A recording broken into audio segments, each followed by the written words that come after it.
స్కూల్లో కొత్తగా చేరిన విద్యార్థి రాఘవ్ చాలా తెలివైనవాడు. ప్రతి సబ్జెక్ట్లో ఫస్ట్. క్రికెట్లో కూడా ఛాంపియన్. కానీ విచిత్రమైన అలవాట్లు: ఎప్పుడూ భోజనం చేయడు, నీళ్లు తాగడు, ఎండలో కూడా చెమట పట్టదు. ఒకరోజు క్రికెట్ ఆడుతుండగా అతని చేతిని తాకగానే షాక్ కొట్టింది. అతని చర్మం కింద నుండి మెరిసే లోహం కనిపించింది.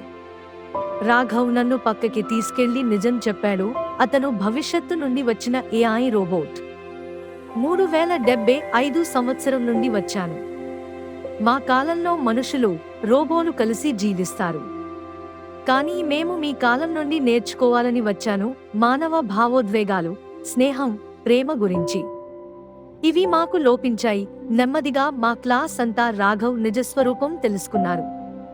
అతని ద్వారా మేము భవిష్యత్తు టెక్నాలజీ నేర్చుకున్నాం. అతను మా నుండి మానవత్వం నేర్చుకున్నాడు. సంవత్సరం చివరిలో అతను తిరిగి వెళ్ళిపోయాడు. కానీ మాకు ఒక సందేశం వదిలాడు: టెక్నాలజీ, మానవత్వం రెండూ సమతుల్యంగా ఉండాలి.